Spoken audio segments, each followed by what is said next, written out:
নমস্কার বন্ধুরা, মামের রান্নাঘরে সকলকে স্বাগত জানাই। কাটলেট তো অনেক রকম খেয়েছেন, একবার এইভাবে বানিয়ে দেখুন। কিসের কাটলেট, এটাই তো চমক। থোড় কেউ খেতে চায় না, কিন্তু কাটলেট করে দিলে সবাই চেটেপুটে খায়। তাই আজকে আমি নিয়ে এসেছি কিভাবে কলা গাছের কাণ্ড মানে এই থোড় দিয়ে বানানো যায় একদম মুখে লেগে থাকার মতো ক্রিস্পি থোড় কাটলেট। প্রথমে থোড়ের বাইরে শক্ত খোলস ছাড়িয়ে ভিতরে নরম অংশটিকে আলুর মতো কুচিয়ে করে নিয়ে লবণ ও হলুদ মাখিয়ে 10 মিনিট রেখে দিতে হবে।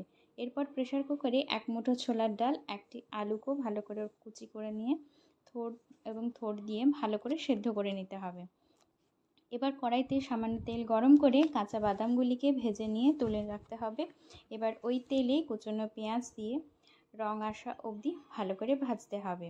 এরপর নাড়াচাড়া করে রং চলে এসেছে এবং রং আসার পরই আমরা থেতো করে রাখা আদা ও থেতো করে রাখা রসুনটি দিয়ে ভালো করে নাড়াচাড়া করে নেব।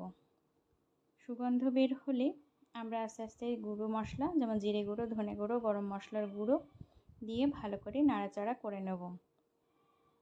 নাড়াচাড়া করা হয়ে গেলে মশলা সুগন্ধ বের হলে আমরা এরপরে লঙ্কার গুঁড়ো ও হলুদ গুঁড়ো দিয়ে দেব। এবং লঙ্কার গুঁড়ো হলুদ গুঁড়োটি আমি একটু পরে দিচ্ছি, কারণ যাতে রঙটা খুব ভালো আসে। আমি তেলের উপরে দিলাম, আমি কিন্তু এতে আর কোনো মশলাতে লবণ দিইনি, কারণ সেদ্ধ করার সময় লবণটা দিয়ে দিয়েছি। মশলা কষানো হয়ে গেলে সেদ্ধ করে রাখা থোড়, ডাল ও আলুর যে মিশ্রণটা ছিল সেইটা দিয়ে দেব। একটু জল ঝরানো যেন থাকে, খুব বেশি জল হয়ে গেলে কাটলেটটা ভালো করে করা যাবে না। বেশ ভালো করে ডলে ডলে মশলার সাথে মাখিয়ে নিতে হবে। আস্তে আস্তে এপিট ওপিট করে ভাজতে হবে। ভাজা হয়ে গেলে দেখুন কি সুন্দর হয়ে যাচ্ছে, বুঝতেই পারছেন। এবার ভালো করে ডোটা তৈরি করা যাবে। খুব সুন্দর হয়ে উঠেছে, খুব সুন্দর গন্ধ বেরোচ্ছে। এরপরে হয়ে গেছে আমাদের থোড়ের মিশ্রণটা তৈরি। এরপরে আমরা স্বাদের জন্য ধনেপাতা কুচি ও লঙ্কা কুচি ঝাল অনুসারে দিয়ে দিতে হবে এবং এরপরে নাড়াচাড়া করে ধনেপাতা ও লঙ্কা ভালোভাবে মিশে গেলে এবার ভেজে রাখা বাদামগুলো আমরা সাথে সাথে দিয়ে দেব। নাড়াচাড়া করি আমরা এরপরেই একটা প্লেটের মধ্যে এই মিশ্রণটিকে রেখে দেব, যাতে ঠান্ডা হয়ে যায়, এবং ঠান্ডা না হলে কাটলেটের শেপটা দেওয়া যাবে না। এরপরেই আমরা একটা বাটিতে কর্নফ্লাওয়ার ও একটু ময়দা দিয়ে একটু জল দিয়ে আস্তে আস্তে আমরা একটা পাতলা গোলা তৈরি করে নেব। গোলাটি খুব সুন্দরভাবে তৈরি করতে হবে। এরপরে ঠান্ডা হয়ে যাওয়া থোড়ের মিশ্রণটিকে আস্তে আস্তে কাটলেটের শেপ দিয়ে একটা একটা করে সবগুলোই তৈরি করে নেব।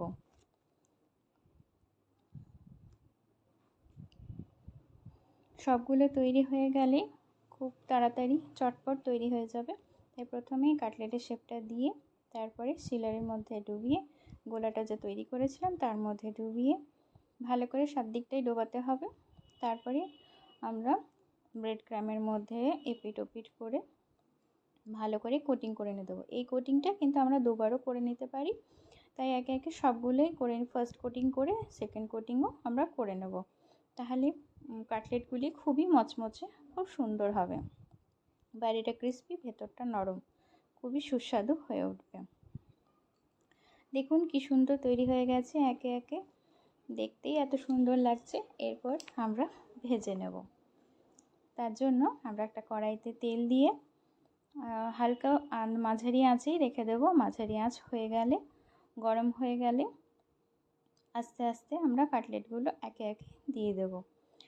খুব হাই ফ্লেমে দিলেই কিন্তু কাটলেটটা খুব তাড়াতাড়ি বাইরেটা কালো কালচে রং ধারণ করবে এবং একদমই মচমচে হবে না। তাই আস্তে আস্তে একটু গোল্ডেন করে আমরা ভেজে নেব।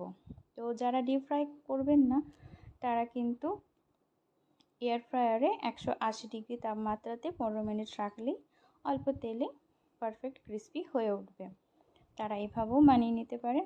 দেখুন কি সুন্দর লোভনীয় হয়েছে, অসম্ভব সুন্দর খেতে, একদম মচমচে দারুণ সুস্বাদু থোড়ের কাটলেট। থোড় কেউ খেতে চায় না বলেছিলেন, কিন্তু দেখুন এবার মুখে দিলে কেউ আর থামতে পারবে না। চেষ্টা করে দেখুন, কিছু একদমই কঠিন নয়, সময় সাপেক্ষ নয়, খুবই কম সময়ে হয়ে যায়, অসম্ভব সুন্দর খেতে। ভালো লাগলে লাইক, শেয়ার আর কমেন্ট জানাতে ভুলবেন না। সকলকে ভালো রাখুন, ভালো খাবার, সুস্থ থাকুন। ধন্যবাদ।